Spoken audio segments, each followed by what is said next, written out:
ଇତିର ବାପା ପିଲାବେଳୁ ଇତିକୁ ଛାଡ଼ି ଆରପାରିକୁ ଚାଲି ଯାଇଥିଲେ। ଇତିର ବାହାଘର ପାଇଁ ଗୋଟିଏ ପ୍ରସ୍ତାବ ଆସିଥିଲା। ସେ ପୁଅଟିର ଫଟୋକୁ ଦେଖୁଥାଏ। ସେହି ସମୟରେ ତା ସାନ ଭଉଣୀ ଉର୍ବି ଆସି ଫଟୋକୁ ଛଡ଼େଇ ନେଇ କୁହେ, ଦିଦି ଜିଜାଜି ତ ବହୁତ ହ୍ୟାଣ୍ଡସମ୍ ଦେଖାଯାଉଛନ୍ତି। ସେଇଠୁ ଇତି ଉର୍ବି ପାଖରୁ ଫଟୋ ନେଇ କୁହେ, ଉର୍ବି ତୁ ଏଠୁ ଯା, ମୋତେ ଡିଷ୍ଟର୍ବ କରନା। କିଛି ଦିନ ପରେ ଇତିର ବାହାଘର ହୋଇଗଲା। ପବିତ୍ରା ଦାମିନୀକୁ କୁହେ, ମୋ ଇତିଠୁ ଯଦି କିଛି ଭୁଲ ହୋଇଯାଏ ତାହେଲେ ତୁମେ ତୁମ ଝିଅ ଭଳି ଭାବି ତାକୁ କ୍ଷମା କରିଦେବ।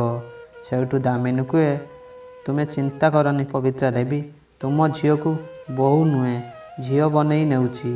ତାପରେ ସେଠୁ ସମସ୍ତେ ପଳାଇ ଆସନ୍ତି। ଇତି ତା ବେଡ୍ର ଆରବ ପାଇଁ ଅପେକ୍ଷା କରିଥାଏ। ହେଲେ ଆଦିତ୍ୟ ତା ବେଡ୍କୁ ଆସେ। ସେଇଠୁ ଇତି ପଚାରେ, ତୁମେ କିଏ? ସେଇଠୁ ଆଦିତ୍ୟ କୁହେ, ମୋତେ ଜାଣିପାରୁନ? ମୁଁ ତୁମ ସ୍ୱାମୀ ଆରବ।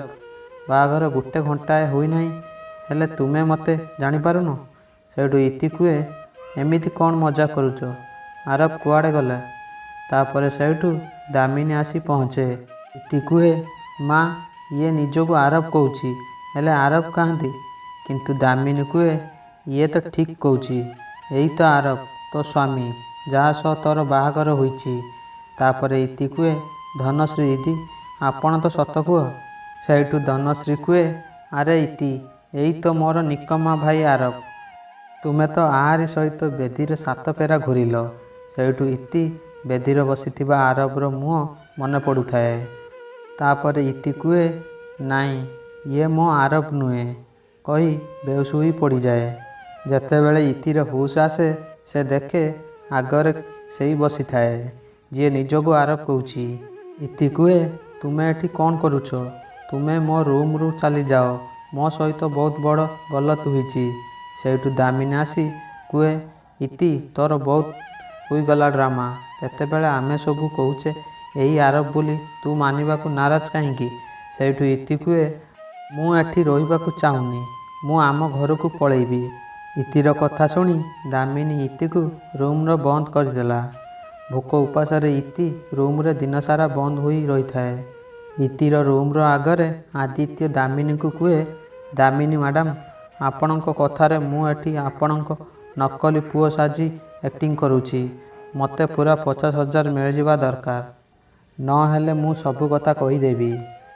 ଆପଣ କେମିତି ତୁମ ସାବତ ପୁଅ ଜାଗାରେ ମତ ବଦଳି ଇତିର ପତି କରି ରଖିଛ।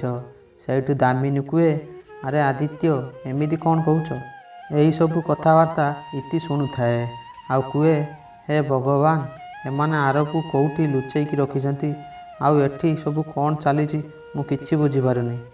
ତା ପରଦିନ ଇତି ଯାଇ ଆରବକୁ ଖୋଜିବାକୁ ଲାଗିଲା। ଆଉ ଖୋଜି ଖୋଜି ଘରର ଅଣ୍ଡରଗ୍ରାଉଣ୍ଡରେ ଆରବକୁ ବନ୍ଦ କରି ରଖାଯାଇଥିଲା। ଇତି ଆରବ ପାଖକୁ ଯାଇ କୁହେ, ତୁମ ସହିତ ଏମିତି କ'ଣ କରିଛନ୍ତି?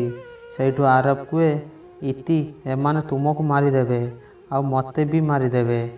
ଏମାନେ ମୋ ସାବତ ମା ଆଉ ସାବତ ଭଉଣୀ। ଏମାନେ ସମ୍ପତ୍ତି ପାଇବା ପାଇଁ ଏମିତି କରୁଛନ୍ତି। ତୁମେ ମୋତେ ଏଠୁ ବାହାର କରିଦିଅ। ସେଇଠୁ ଇତି କୁହେ, ତୁମେ ଚିନ୍ତା କରନି, ମୁଁ ତୁମକୁ ସମୟ ସୁଯୋଗ ଦେଖି ଏଠି ବାହାର କରିଦେବି। ତାପରେ ଇତି ସେଠୁ ପଳେଇ ଆସି ତାର ମା ପବିତ୍ରାକୁ ଏସବୁ ବିଷୟରେ ସବୁକିଛି ଜଣାଇଲା। ଇତିର କଥା ଶୁଣି ପବିତ୍ରା ସବୁ ଜାଣିନେଲା ଆଗକୁ କ'ଣ କରିବାକୁ ପଡ଼ିବ। ଠିକ୍ ତା ପରଦିନ ଇତିର ମା ପବିତ୍ରା ପୁଲିସ ଧରି ଦାମିନୀର ଘରେ ପହଞ୍ଚିଲା ଆଉ ଆରବକୁ ବନ୍ଦୀ ଭିତରୁ ବାହାର କଲେ। ଆରବ ତା ସାବତ ମା ଆଉ ସାବତ ଭଉଣୀ ବିଷୟରେ ସବୁ କଥା ପୁଲିସକୁ କହିଲା। ପୁଲିସ ଦାମିନୀ ଆଉ ତାର ଝିଅ ଜ୍ୱାଇଁ ସହିତ ନକଲି ଆରବକୁ ଗିରଫ କରିନେଲେ ଆଉ ଏମାନଙ୍କୁ 7 ବର୍ଷ ପାଇଁ ସଜ୍ଜା ଭୋଗିବାକୁ ପଡ଼ିଲା।